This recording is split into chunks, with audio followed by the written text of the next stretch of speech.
Hello and welcome back to the Nottingham Firm YouTube channel. My name is Ben Banks, here to look ahead to the Scottish Cup fixtures briefly ahead of the round 4 matches taking place across the country this week. All teams, some in League 2, League 1, Championship and the Scottish Premiership are all involved, so still plenty to play for as teams aim to go one step further to Hampden. Run through the fixtures quickly. They've all been split up due to the funeral of the Duke of Edinburgh Prince Philip on Saturday at 3 p.m, so none of the fixtures taking place at the traditional 3 p.m slot on the Saturday, but they are now split across the weekend. So on Friday, as I record this, St Mirren v Inverness kicks us off at 6 o'clock. Mull versus Greenock Morton and Forfar v Dundee United follows shortly after today or this evening. Should I say the Saturday starts in the morning. Kilmarnock v Montrose, Aberdeen versus Livingston and St Johnstone v Clyde. The latter two fixtures 5:30 kickoffs in Kilmarnock Montrose and 11:45 a.m. kickoff time. Then on the Sunday it finishes off Stranraer versus Aberdeen at 12:15 and Rangers versus Celtic on the Sunday as well, 3 p.m. and then quarterfinals don't need to wait too long for them. They are also next week. Aberdeen v Livingston playing the winner of Forfar Athletic v Dundee United. Kilmarnock Montrose playing the winner of St Mirren and Inverness. Rangers v Celtic, the winner of that plays St Johnstone or Clyde.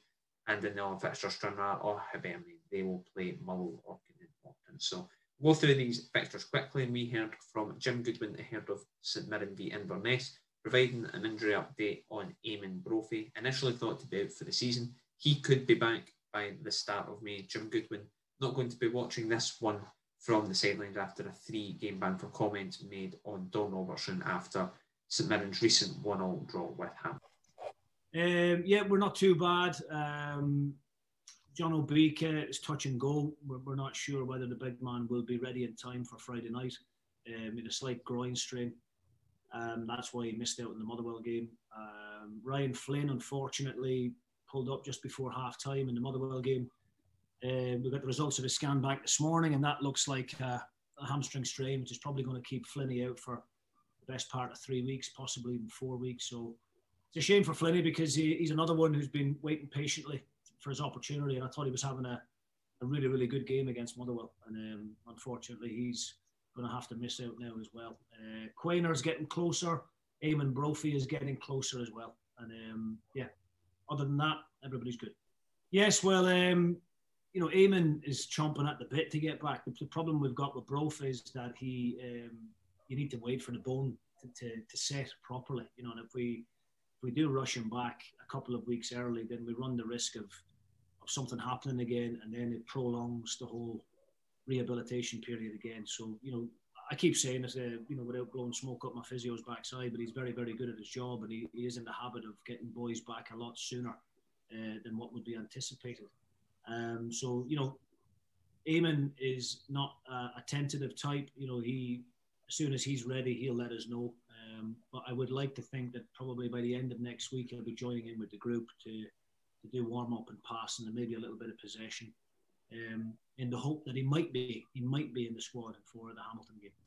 Mull versus Morton in one of the other Friday night fixtures, and we heard from manager Graham Alexander ahead of this one. Charles Dunn made his return to the Mull squad last weekend in the 1-0 Scottish Premiership win over St Mirren after 595 days on from his last appearance. And Graham Alexander delighted for him, although he's aware that even though Dunn will need to contribute on the park at some stage, they will need to be careful in his recovery. Yeah, look, he's had a real tough time with injuries, and he's been training sort of around the squad since I came in, but just on the outside of it. And probably a month ago, maybe just stepped up a little bit more. He's probably still a bit short of match practice and stuff like that, but we feel certainly going into last week's game, we needed a squad full of character and togetherness and personality, and Dunny gives us that. So we know we can call upon him to play, but it's his influence around the group is good, and the better characters, the more strength that we have in the mindset, through the squad, then the better it is on the pitch. And we feel that he, even though he didn't get on the pitch, he certainly contributed to the result last week. Yeah, look, you got to take into account that he's missed a considerable amount of time through not even training, let alone playing. So, as we've said before, and like with a couple of players last week, we don't take unnecessary risks with players. And he wasn't considered as a starter last week, but we felt if we needed him at any point, then he'd be ready to do that.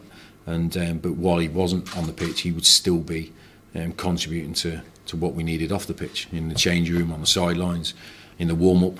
You know, all these things add up into a winning performance, and we felt he did that along with others. But you know, ultimately going forward, he's going to get off. He's going to have to get on that pitch and show what he can do in games. We can see what he can do in training. I know my team has played against him down south as well, so we know what he's capable of. Forfar versus Dundee United, the original Friday night game. This game hasn't been moved. The other two were due to be 3 p.m. kickoffs on the Saturday, but of course, due to the funeral on Saturday, they've been moved. But Forfar v Dundee United, always going to be on the telly. Big game for Forfar, but perhaps, even though it's a decent occasion, perhaps less so than what it would be maybe in recent seasons. They're down the bottom of League One. They are fighting for survival. They've lost their manager recently. Tony Docherty's came in after his spell at Aberdeen to help them out over the last few, which is a good boost, as Gary Irvine leads them into the final games of League One as they look to stay up in the sort of split fixtures in that division. So they'll maybe have one eye on, well, I say one eye, the likelihood is they're probably not going to win the Scottish Cup. So perhaps this Dundee United game is just a chance to show what they can do. But for Dundee United, it is still a big game. You'd expect they would play their strongest squad. They're secure in the Scottish Premiership now, and there is a chance for them to really make a big push for the semi-finals of this competition, potentially. They would have Aberdeen or Livingston to travel to in the next round, which wouldn't be an easy task given their top 6 opposition. But Dundee United hitting form at the right time, it would seem, getting a 1-0 win over Hamilton last week, despite the fact they didn't play all that well against a team who are fighting for their lives. So, yeah, they're in decent form just now, Dundee United. Mickey Mellon went with Doncaster this week. That doesn't look like it'll happen anytime soon, and they will be looking to secure a quarter-final spot against lower league opposition. And we heard from striker Mark McNulty ahead of this one. His future lies with Reading, being on loan from the Royals, but he's looking to finish the season strong at Tannadice. Yeah, look, it's a great club, mate. It's a great club with great people, and it was a chance to come up and play football. You know, it's not been the best in terms of return. You know, as a striker, you come up and I would have loved to have sort of been finishing the season instead of scored double figures. It's not been the case. Look at myself first and foremost. Probably not been the best I've been. I've not been the most consistent, but if I could, like you say, there's a few games left. If I can chip in with another few goals and another few wins for the club and try sort of do as well as I can, then. As well as, like I say, joining a great club and met a lot of good people. It's good all round. I've still got another year at Reading, so at the minute the plan is just go back down the road, mate, speak to, hopefully it's the same manager, speak to him and see what his plans are, and then take it from there. Kilmarnock v Montrose is the other fixture as we start the Saturday games, and yeah, you need to feel for Montrose in this one, beaten 5-0 by Partick Thistle on the Thursday, and just 39 hours later they have to go again against Kilmarnock, a Premiership side. So yeah, really, really difficult one this for Montrose, and you would like to think, given the amount of games that they have played and pretty much been going Tuesday, Thursday, Saturday, like a lot of the teams in League One have, yeah, this one's going to be fairly difficult for them. But ahead of this one as well, we heard from former Kilmarnock defender Stuart Finlay. We have got an exclusive interview with him on the channel. You can go and view that now. Here's a wee snippet of what you can expect. Yeah, I mean, like, where I am now compared to where I was a couple of months ago is just incredible. Like, if you told me this was going to happen, I'd have laughed at you. Like, one, I didn't think I would have fancied it myself, and two, to get an opportunity like this isn't something that everybody's lucky enough to have. But when the club got in contact with me, I spoke to them about their vision, what they wanted to do as a club going forward, and you realise how much MLS is improving every year. It was an opportunity I knew that I just couldn't knock back. I mean, it was a hard decision leaving Kilmarnock. The club means a lot to me. I've been there for a long time, but I'd been there that long. I think it was probably the right time for me to move on from the club, and I couldn't think of a better place to take the next step in my footballing journey. No, I mean, the sort of the action I got from fans when I eventually left on social media and stuff was actually like blown away a little bit. I don't think there was any negative comments at all on the full scenario, and it meant a lot to me because the club means a hell of a lot to me. It's somewhere that later down the line I'd like to go back to one day because I just feels the place that I belong. Aberdeen versus Livingston, the first of all Premiership affairs. This one will probably quite tight. Both teams pushing for European football in the top 6, and Stephen Glass begins his tenure as Aberdeen manager after overcoming his period in isolation without any COVID problems, thankfully. So interesting to see what how this sort of shapes up. They've brought in Alan Russell as well as a striker coach, which is much needed as they've only scored a couple of goals since January. So yeah, and a couple of them have been scored by Callum Hendry. So they really do need goals from other areas of the park. And we hope to start that this weekend against Livingston, who will still be a bit reeling after a 6-0 defeat to Celtic last weekend.